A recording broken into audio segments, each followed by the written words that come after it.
You know how some stories begin with love, laughter, and a warm family dinner table. Mine didn't. Mine began with silence, the kind that makes your chest heavy and your heart ache. The kind of silence where you realize, slowly but painfully, that no matter how hard you try, you will always be the invisible one in your family. Hi, my name is Claire, and this is the story of how my parents sold my inheritance, handed it to my brother, and laughed at me like I didn't matter.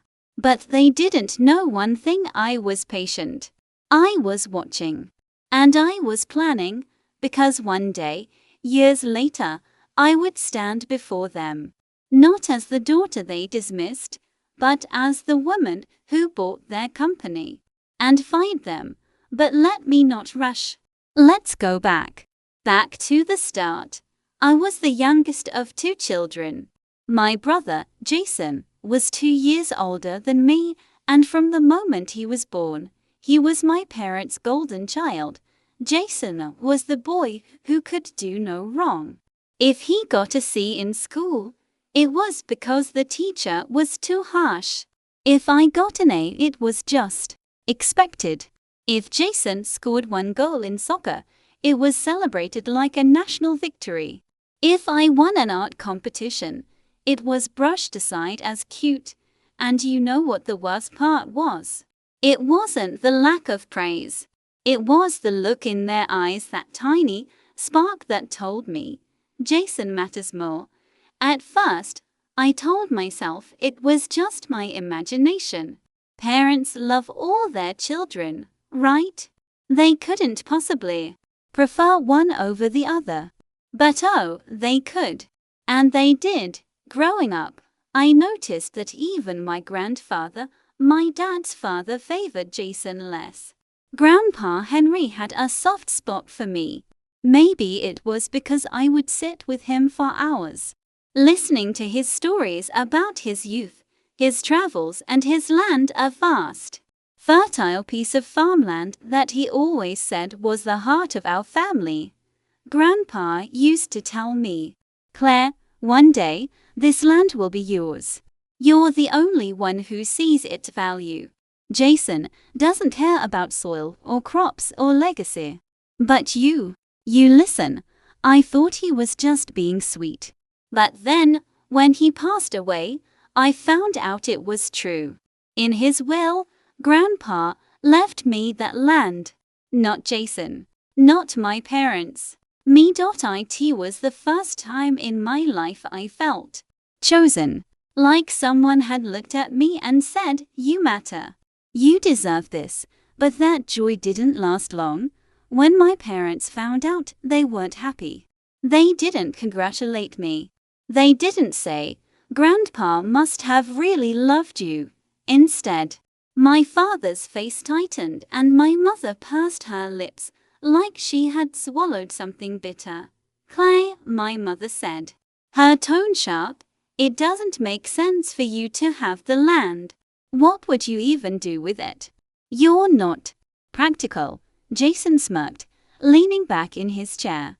"Yeah, Claire. You'd probably plant daisies and call it farming." They all laughed at me, at something that was mine. I tried to defend myself. Grandpa wanted me to have it. He said it was mine. My father cut me off. "Enough. We're selling the land. Jason needs capital for his startup, and this is the best way to support him. Family comes first. Family comes first." But he didn't mean all of us. He meant Jason. Always Jason. I remember the way my chest felt that day, like someone had reached inside and pulled out my heart. The land wasn't just property. It was proof that I mattered, that I wasn't invisible. And in one conversation, they stripped it away. They sold the land. Every acre, every tree, every memory, gone, and the money. Every last cent went into Jason's startup. He called it a tech innovation company, but really, It was just an app idea scribbled on a napkin. Still, my parents bragged to their friends, "Our son is going to be the next Steve Jobs. Our boy's company is the future." And me? I was the daughter who didn't understand business, the one who had to smile and nod as they told neighbors how Jason was changing the world, while I was still figuring myself out. But what they didn't know was this: I was figuring myself out, just not in the way they thought. The years that followed were some of the hardest of my life. I worked 2 jobs just to pay rent. By day, I was an assistant at a marketing firm, fetching coffee for people who didn't know my name. By night, I freelanced online, writing articles, designing logos, anything to scrape together a few extra dollars. Meanwhile, Jason had an office downtown, a shiny logo, and a growing reputation. My parents visited his office like it was a shrine. They brought him home cooked meals, introduced him to investors, even covered his bills when his company needed more runway. And me, I was the afterthought, the daughter they barely called. But here's what they didn't realize: every time they ignored me, every time they belittled me, every time Jason called me pathetic Claire, I was learning. I was watching. And I was building something to. It started small. I took my freelance income and saved every penny I could. Instead of going out with friends, I stayed in and studied marketing, finance, digital trends. I read books, took online courses, listened to podcasts. And then, one night, as I sat in my tiny apartment with peeling paint and a leaky faucet, I had an idea. What if I created a business of my own? Not something flashy like Jason's app. Something practical. Something people actually needed. I started with e-commerce, selling everyday products but with better branding, smarter marketing, and a personal touch. It wasn't glamorous at first. I packed boxes myself. I answered customer service emails at a.m. But slowly, it grew. One order turned into 10. 10 turned into 100. And before I knew it, I wasn't just surviving anymore. I was building an empire. An empire no one knew about.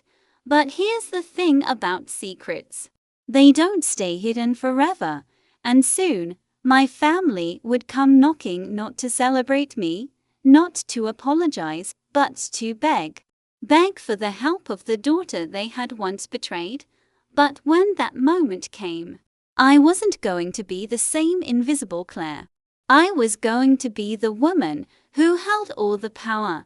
When people talk about success, they often show you the glossy side. The fancy offices, the sleek websites, the overnight wins. But what they don't show you is the grind. The nights where you cry over your laptop because nothing works. The mornings where you drag yourself out of bed after 3 hours of sleep. The loneliness of building something no one believes in. That was my life for years.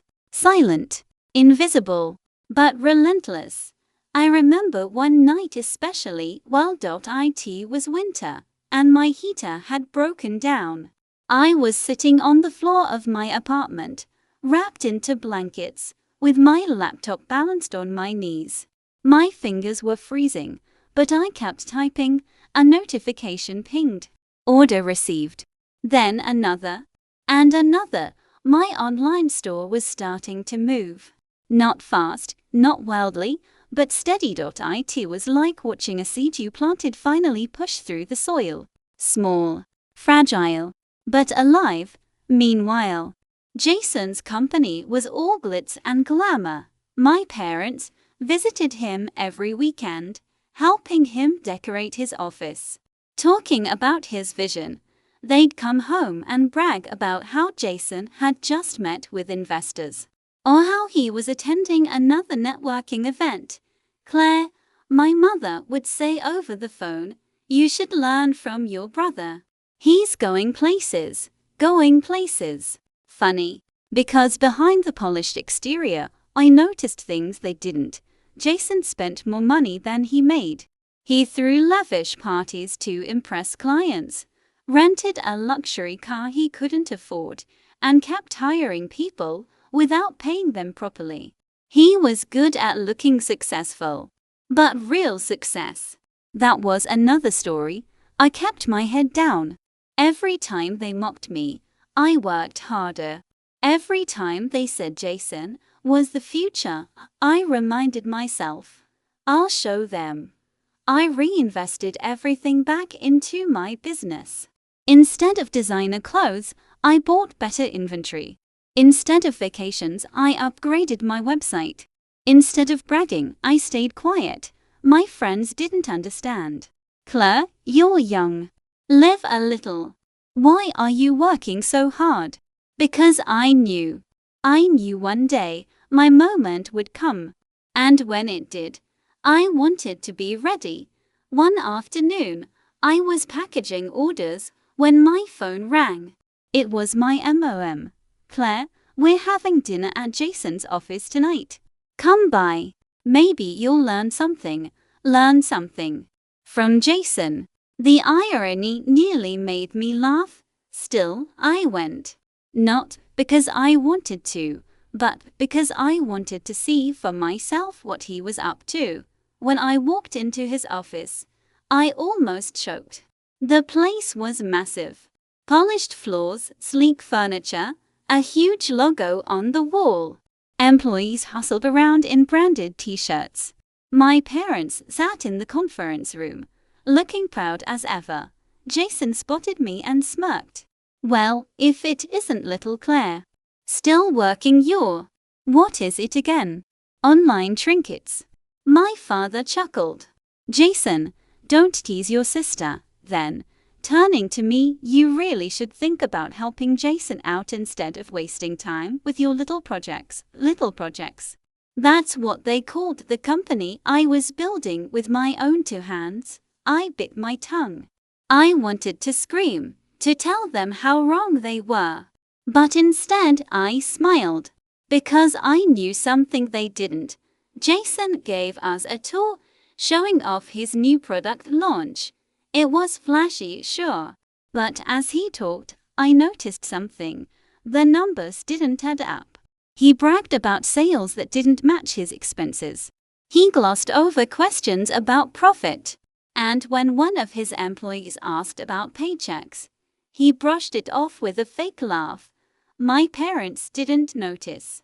But I did. Jason's empire was a house of cards. It looked impressive. But one wrong move, and it would collapse.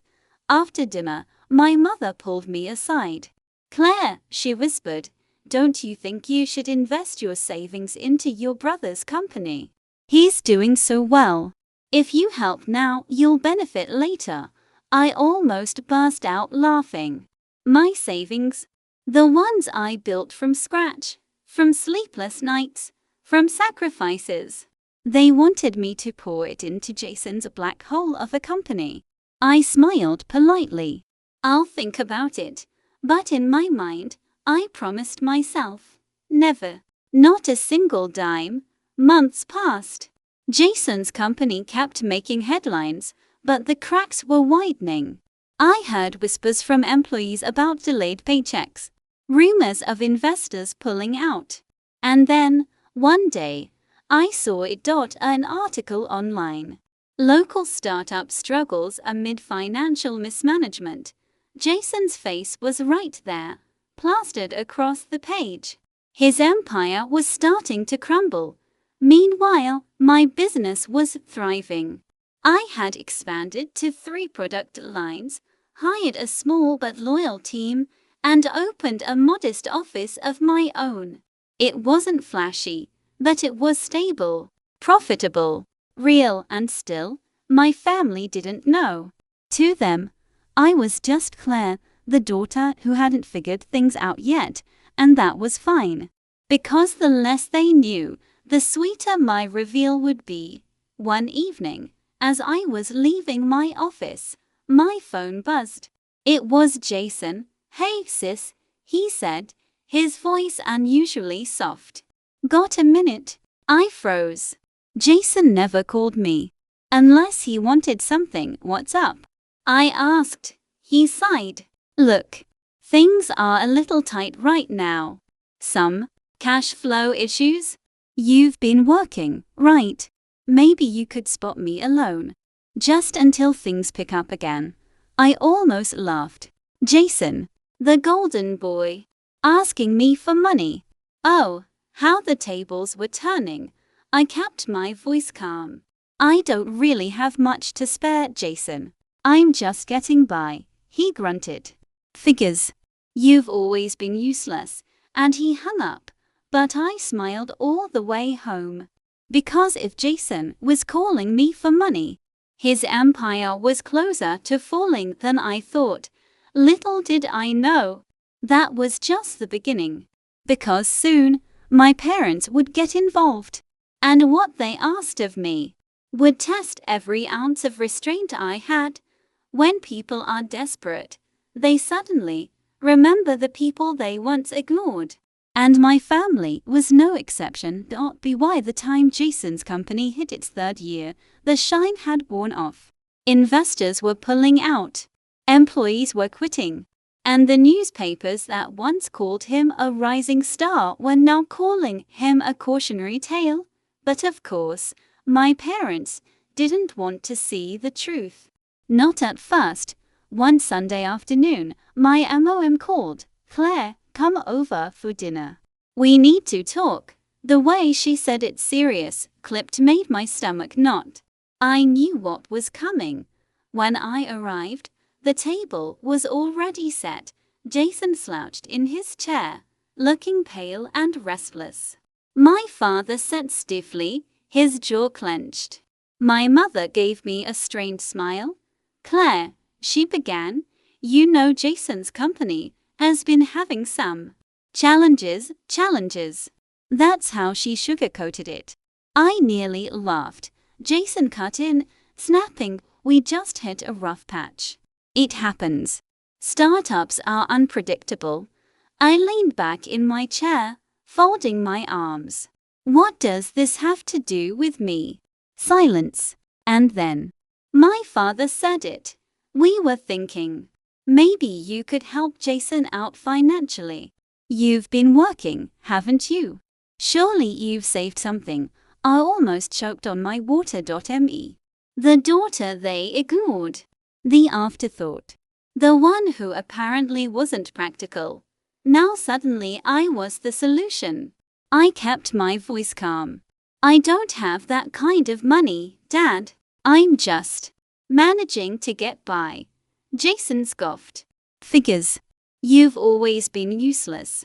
What good is all that freelancing and little projects if you can't even help your own family?"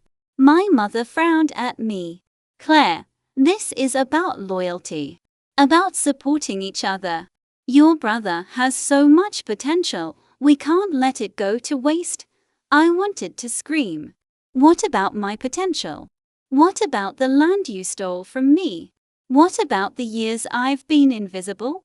But I didn't. Instead, I smiled faintly and said, "I'm sorry. I really can't." The disappointment on their faces was almost comical. Like they expected me to bend over backwards after everything. Jason muttered under his breath. Pathetic. And in that moment, I made a silent promise to myself. One day, they would choke on that word. The following months were fascinating. Jason's empire kept unraveling. Suppliers pulled out because of unpaid bills. Clients cancelled contracts. Even his shiny downtown office was under threat because of overdue rent. But you wouldn't know it from the way my parents talked. "Oh, Jason just needs time. Oh, the market's been tough. Oh, once he launches the new product, everything will turn around."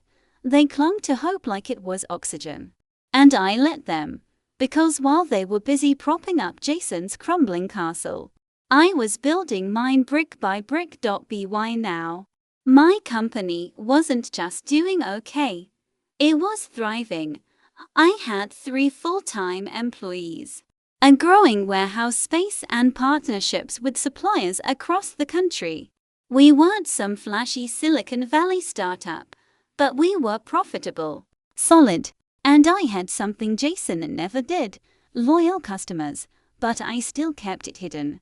I told my parents I was still freelancing, that I was managing, because the longer they underestimated me, the sweeter my reveal would be. Then came the day that changed everything. My phone rang. It was my father. "Claire," he said, his voice unusually soft, almost pleading. "Your brother's company. It's in trouble. Real trouble.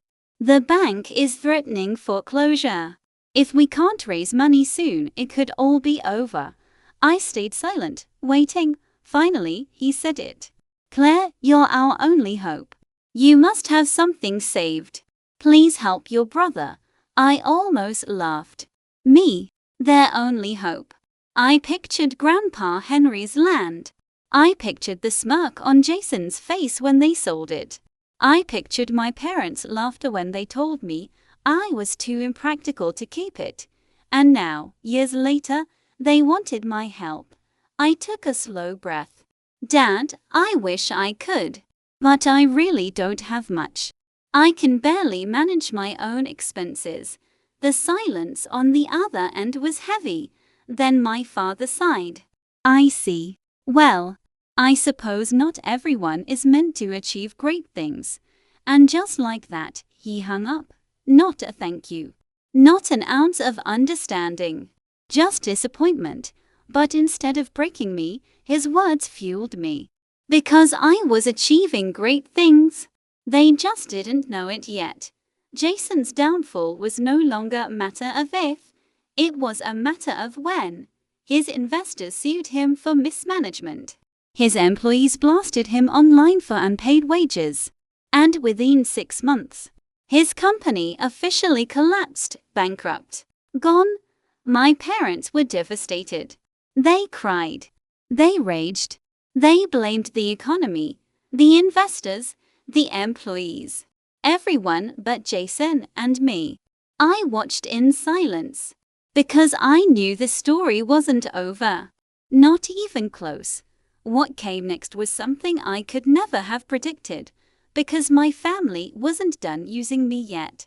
No, their next move would be bolder, more desperate. And it would set the stage for my revenge in a way none of us could have imagined. Some families learn from their mistakes. Mine didn't. After Jason's company collapsed, most parents would have told their son to face reality, to get a normal job, to take responsibility. But my parents, they treated Jason like a fallen king who just needed help reclaiming his throne. And guess who they thought should carry him back up? Me. It started with a phone call from my mother. "Claire," she said, her voice sweet to sweet, "we've been talking, and we have an idea." I already knew it wouldn't be good. "Go on," I said cautiously. "Well," she continued, "your brother has so much talent, but sometimes talented people need support. You're very organized, aren't you? What if you worked with him? Help him rebuild, manage the boring parts. You'd be part of something great, and Jason could finally shine again." I froze. Did she really just say that? Help him rebuild? Manage the boring parts?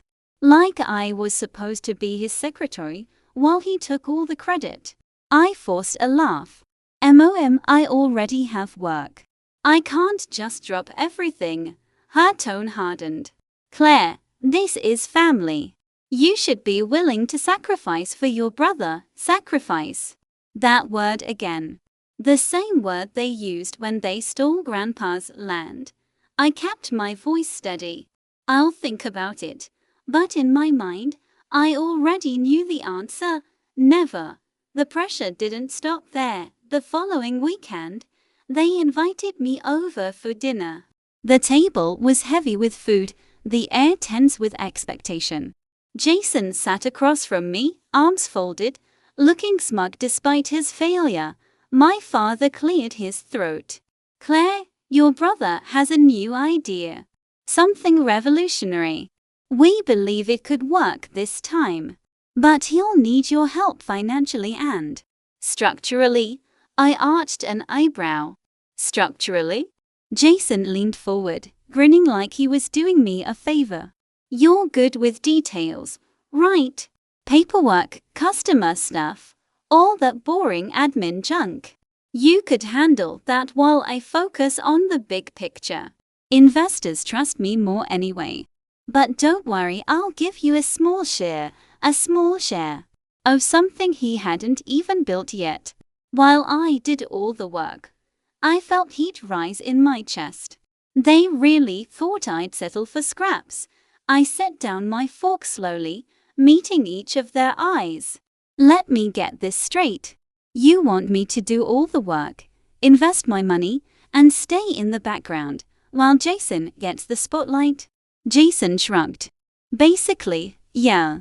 You're not really CEO material anyway.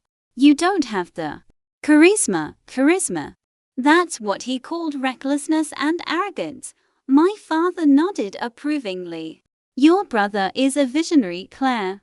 You should be proud to support him. My mother chimed in, her voice therapy. Besides, dear, women aren't always cut out for leadership. You'd be so much more valuable as his support system. For a moment, I couldn't speak. Their words sliced through me like knives. But beneath the pain, something else ignited. A fire. They wanted me small. They wanted me invisible. They wanted me beneath Jason. Fine. Let them think that. Because the smaller they thought I was, the harder it would hit when I finally showed them the truth. I leaned back, smiling faintly. I'll think about it. Jason smirked, clearly convinced I'd say yes. My parents beamed, satisfied, and in that moment, I knew they had no idea who they were dealing with anymore. The next few months were a turning point. Jason tried and failed to pitch his new idea to investors. No one trusted him anymore. His reputation was ruined. But my parents kept clinging to hope, pressuring me every week. Claire, have you decided yet? Claire, don't you want to help your brother? Claire, family is everything. I nodded, smiled, kept them calm. But behind the scenes, I was building something far greater than Jason ever dreamed of. By now, my company had grown into a full-fledged brand. We weren't just selling products anymore, we were solving problems, creating a loyal community. Every month, our revenue doubled. And slowly, I began branching into new markets. I kept everything quiet. No social media posts. No flashy announcements. Because my revenge plan needed one thing above all else: secrecy. Then came the moment that sealed it. One evening, I was invited to a networking gala. It was one of those events where everyone wore suits, shook hands, and bragged about their latest venture. As I walked in, nervous but determined, I spotted him. Jason, in a wrinkled suit, nursing a drink, desperately pitching to anyone who'd listen. Most people brushed him off. Some laughed. He looked desperate, pathetic even. But when he saw me, his face twisted. What are you doing here? This isn't your scene. I smiled coolly. Networking, he scoffed. Networking? You? Please, don't embarrass yourself. But what he didn't know was that I had already spoken to 3 investors that night, and all of them were impressed. Not with flashy promises, but with real numbers, real growth, real potential. By the end of the evening, I had secured 2 new partnerships. Jason, meanwhile, left with nothing but an empty glass. That night, as I lay in bed, I realized something. I no longer needed my family's approval. I no longer craved their validation. What I wanted now was justice. Not by yelling, not by begging, but by building something so undeniable, so powerful, that they would have no choice but to see me. And when they did, it would already be too late, because revenge isn't always loud. Sometimes it's quiet, patient, calculated. And I was just getting started. I've come to believe that the quietest victories are often the loudest in the long run. You see, while my parents and brother flaunted their success, I was busy planting seeds they couldn't see. I didn't own farmland anymore, but I carried something far more powerful: knowledge. I devoured everything I could about business strategy, market analysis, and investing. Late at night, after long work days at my modest job, I studied online courses, books, mentorship programs. I didn't have the luxury of failure. Every step I took mattered, and slowly, opportunities began to appear. One of my earliest ventures was small, almost laughably small compared to the millions my family was playing with. I started an online store, selling handmade crafts sourced from struggling local artisans. The margin was thin, the profits humble, but I reinvested every single dollar back into the business. I didn't buy new clothes. I didn't go out with friends often. Every cent went into growing my little empire. Meanwhile, my parents and brother, oh, they lived like royalty. Vacations, designer clothes, luxury cars. They loved posting about it online, and each time I saw their smiling faces, I felt the sting of betrayal all over again. But instead of bitterness consuming me, I let it fuel me. I worked harder, invested smarter, and grew my company quietly. One day, by sheer coincidence, I overheard my mother gossiping on the phone. She was bragging to her friend, "Oh, my son's company is just skyrocketing. He's making waves everywhere." And our daughter, well, she lowered her voice, but I could still hear the disdain dripping from her tone. "She's doing little things, but nothing serious. At least we don't have to worry about her. She's harmless." Harmless, that word stuck with me. To them, I wasn't just invisible, I was inconsequential. A background character in their golden boy's spotlight. But little did they know, I was building something that would soon eclipse their precious son's achievements. My online store grew steadily. Customers loved the authenticity, and word of mouth spread faster than I could keep up with. Soon, I had to hire people, real employees who depended on me. That feeling of paying someone's salary, of providing opportunities, it was empowering. But I didn't stop there. With the profits, I branched out. I invested in real estate, carefully buying undervalued properties, fixing them up, and either renting them or reselling at a profit. I kept my name off the headlines, hiding behind holding companies and LLCs. By the time 3 years had passed, my little online hustle had grown into a multi-million-dollar operation, and nobody in my family had the faintest clue. Meanwhile, cracks were forming in my brother's empire. He had expanded recklessly, taking loans and burning through money faster than he could make it. But because my parents adored him and his flashy image, they refused to acknowledge the warning signs. They boasted at every dinner party, "Our son is a visionary. He's the next Steve Jobs." Meanwhile, behind closed doors, creditors began circling like vultures, and me, I stayed silent, working in the shadows, quietly waiting for the moment they would need help. That moment came sooner than I expected. One evening, my father called me. It was rare, usually he only reached out when he needed something. "Your brother's company is going through a rough patch," he said casually, as though it was just a passing inconvenience. "We might need you to step in. You've been saving Right. We know you don't spend much. Maybe you could loan some money, just until things stabilize. I nearly laughed. After all the years of them dismissing me as insignificant, now they wanted my money. But instead of showing my hand, I played dumb. Oh, I don't know, Dad. My job barely covers my expenses. I'm not sure I can help. He sighed, clearly disappointed.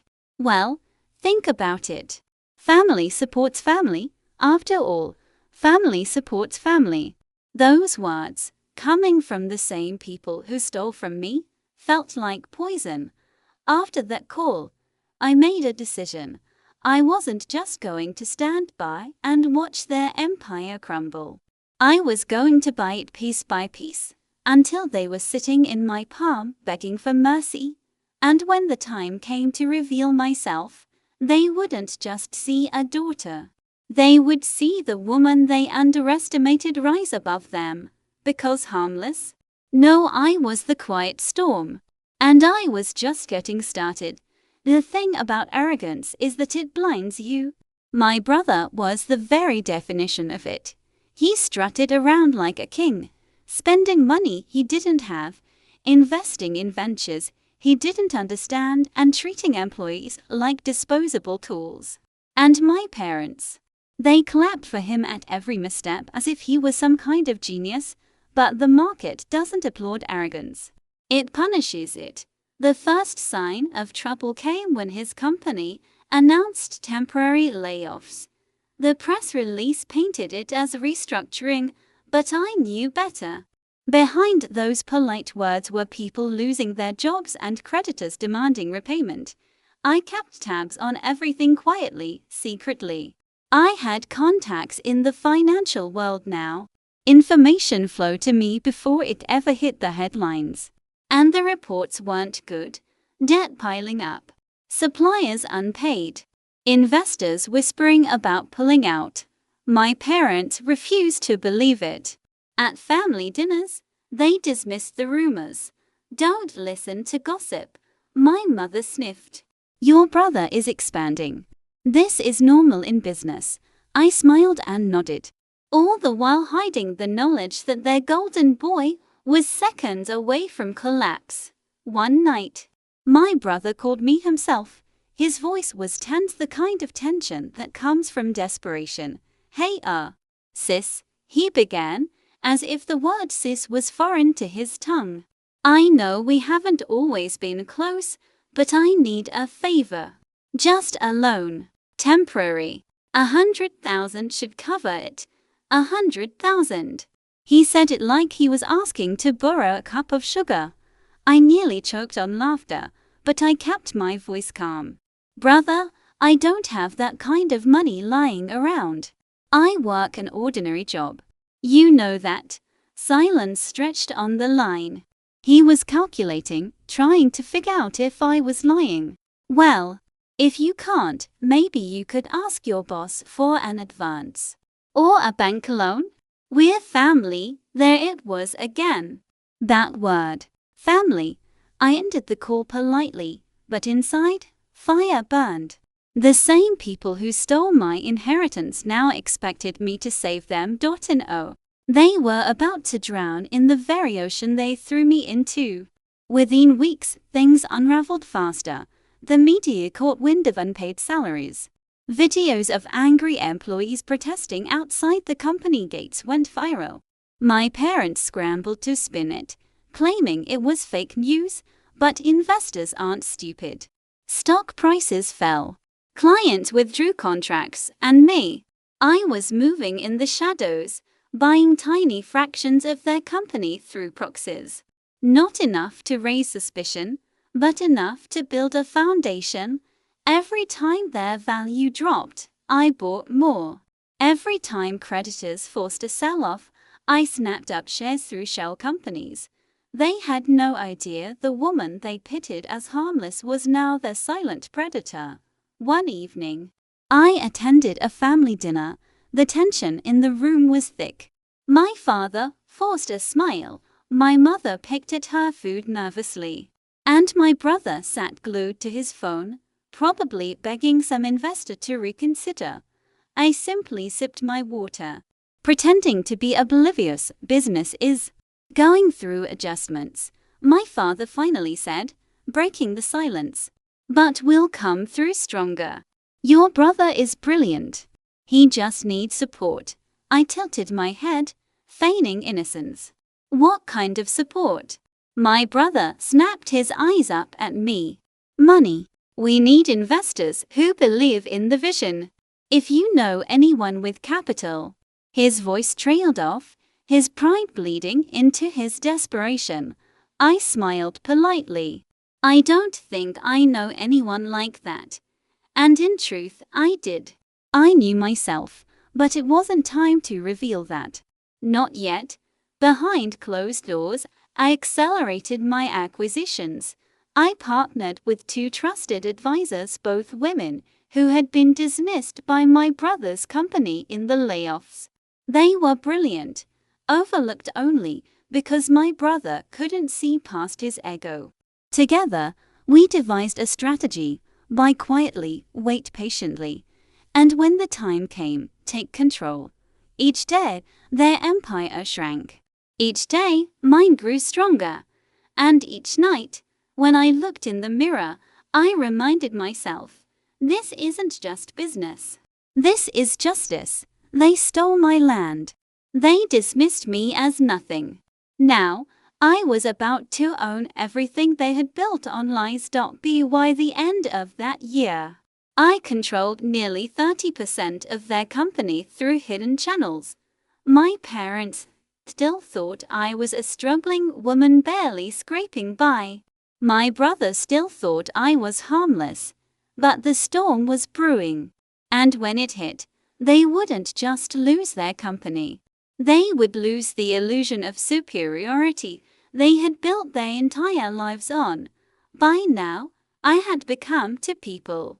The world saw me as the quiet, struggling daughter, harmless, unremarkable, invisible. But behind the scenes, I was the shadow investor dismantling my brother's empire piece by piece. It was intoxicating. Watching the balance of power shift, my brother's arrogance had finally caught up with him. One article after another painted him as reckless, even fraudulent. His lavish lifestyle was no longer admired, it was ridiculed. Photos of his luxury vacations, once adored online, now came with captions mocking him for partying while his employees starved. He started losing weight. Dark circles etched under his eyes. My parents looked older too, their smugness replaced with worry lines, but pride kept them blind. At Sunday dinner, my father insisted, "It's only temporary. Once we secure more funding, things will turn around. You'll see." I stirred my soup slowly, hiding the smirk threatening to escape, because I already knew the truth. Investors weren't lining up. They were fleeing. Meanwhile, I kept acquiring shares. Every dip in stock price was an opportunity. Every panic-driven sell-off was a gift. My 2 trusted advisors handled the logistics, creating layers of anonymity so no one could trace it back to me. And then, one quiet afternoon, it happened. The numbers came in. With the latest acquisition, I now controlled 51% of the company. Majority ownership. It was almost anticlimactic. No fireworks, no dramatic music. Just a simple email with confirmation. But my hand shook as I read it.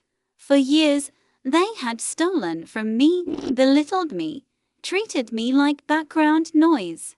And now, with one decision, I had the power to strip them of everything.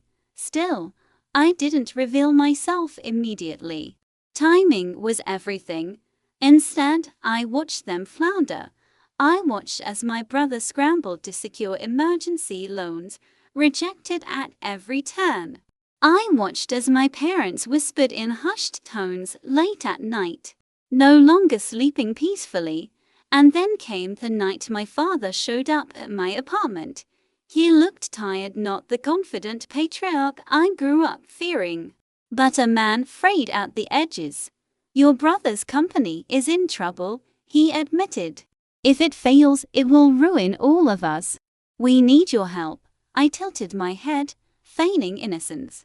But Dad, you sold my inheritance to fund him. You told me I didn't matter. He winced, but quickly masked it. We did what was best for the family.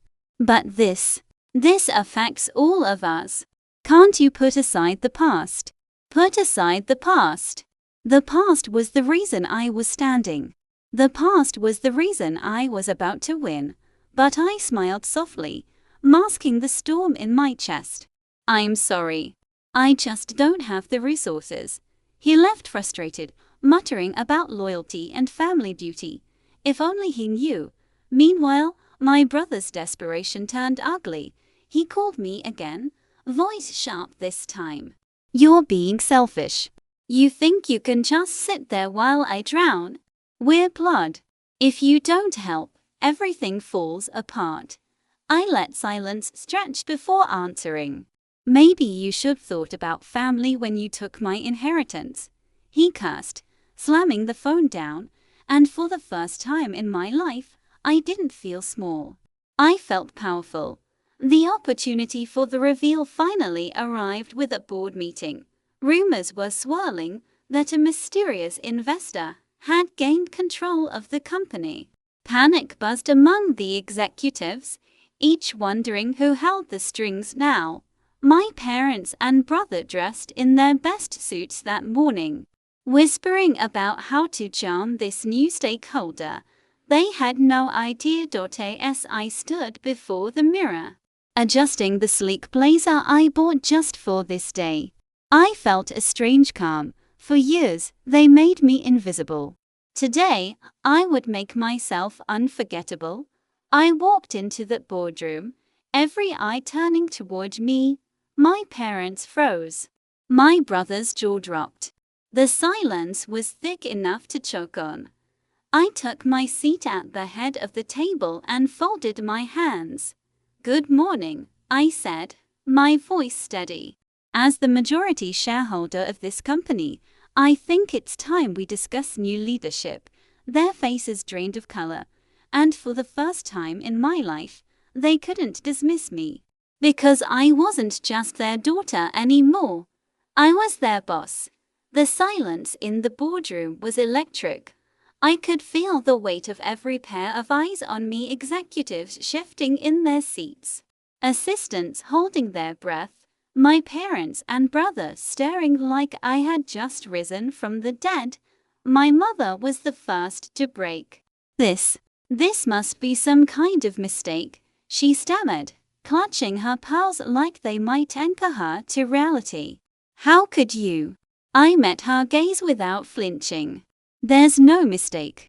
I own 51% of this company. Every decision now runs through me. My brother shot up from his chair, his face red with fury. This is insane. You've never run a business in your life. You're a nobody, a parasite living off scraps. I tilted my head, my lips curling into a small smile. Funny, a parasite wouldn't own the host. But here I am. Laughter rippled quietly among a few board members who had suffered under his arrogance for years. My father leaned forward, his voice low and controlled, the same tone he used when I was a child, and he wanted to remind me of my place. You can't do this. You're our daughter. This is family's company. Everything we've built, everything your brother sacrificed, I cut him off. Everything my grandfather left me. Don't forget, Dad, you sold my inheritance for this company. You chose him over me. And now I've chosen myself. The room went silent again. One of the executives, a man who had clearly been waiting for this day, finally spoke up. With all due respect, sir, the shareholders decide who runs the company. And if she holds majority. He turned to me, almost relieved. Then she's the future. My brother slammed his fists on the table. This is a joke. You think you can just waltz in here and take over everything I built? I met his rage with calm. Everything you built? You mean the company you nearly bankrupted with poor decisions and ego? I didn't take this from you. You handed it to me, piece by piece, while you weren't paying attention. He sputtered, his face a mix of rage and disbelief. You can't run this. You don't know how. I leaned back, confidence radiating. Wrong. I've been running my own empire quietly for years. Profitable, debt-free, growing while you spiraled. I know how to run a business, brother. I just don't need to scream about it to prove myself. My mother's voice cracked as she finally spoke again. But why? We're family. We did what we thought was best. I laughed, not bitter, but hollow, the kind of laugh that carried years of pain. Best for who? You sold my inheritance without asking. You belittled me. You told the world I was harmless. You wanted me invisible. And now you want mercy? Her eyes welled with tears, but I felt no guilt. Because this wasn't cruelty. This was balance. I stood, placing my hands on the table. As of today, effective immediately, my brother is removed as CEO. My parents will step down from the board. Your time controlling this company is over. Gasps filled the room. My brother's chair screeched as he lunged forward, but security, already briefed by me, stepped into the room, standing between us. You can't do this, he screamed, his voice cracking. You're nothing without us. I looked him in the eye, calm as ever. Then it's a good thing I stopped being nothing the day you all left me with nothing. This company is mine now, and unlike you, I intend to treat it and the people in it with respect. The board erupted into quiet chatter. Some shocked, some relieved, many clearly thrilled to see the tyrants fall. My parents sat in stunned silence, their world collapsing around them. For the first time in my life, I saw fear in their eyes, not the kind they inflicted on me, but the kind born from losing everything they thought they controlled. I didn't raise my voice. I didn't gloat. I simply signed the documents that formalized the transition, sliding them across the table like a queen moving chess pieces. Checkmate. As the meeting adjourned, my brother stormed out, shouting threats I didn't bother to remember. My parents followed, broken and humiliated, and me. I stayed, shaking hands with the very people they once mocked, introducing myself as the new majority owner. It wasn't revenge in the form of screaming or chaos. It was quiet, precise, and final. The little girl they once called harmless had just ended their reign, and as I stepped out of that boardroom, heels clicking on the marble floor, I felt something I'd never felt before in my life. Not anger, not spite, power. When the boardroom doors closed behind me that day, I thought I'd feel nothing but triumph. And for a while I did. The newspapers ran headlines like wildfire: mysterious majority shareholder revealed as CEO's sister, fallen, golden boy ousted by family betrayal. Reporters swarmed, hungry for every detail. But the truth? It wasn't betrayal. It was justice. My brother, of course, played the victim. He went on social media, crying about being stabbed in the back by his own blood. His followers, the ones still clinging to his fading fame, sent me hate messages, accusing me of jealousy, of being cold, of destroying a visionary. But while he whined online, I was rebuilding the company he nearly destroyed.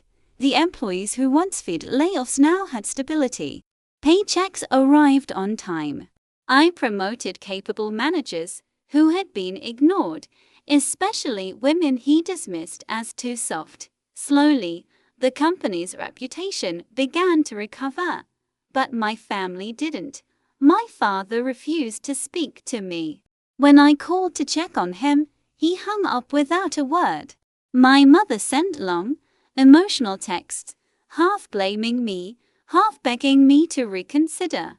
And my brother, well, he tried everything. First, he begged. Then, he threatened. When neither worked, he drowned himself in scandal gambling parties. Fights that made headlines. It was like watching a man unravel thread by thread until there was nothing left. And though a part of me pitied him, a bigger part whispered, he made this bed. Now, let him lie in it. Still, victory wasn't as simple as I thought. With ownership came pressure. Long hours, impossible decisions, competitors circling like sharks. The business world didn't care about my revenge story, it cared about results. And there were nights I sat in my office long after everyone had gone home, staring at numbers, wondering if I had bitten off more than I could chew. Was I any different from him?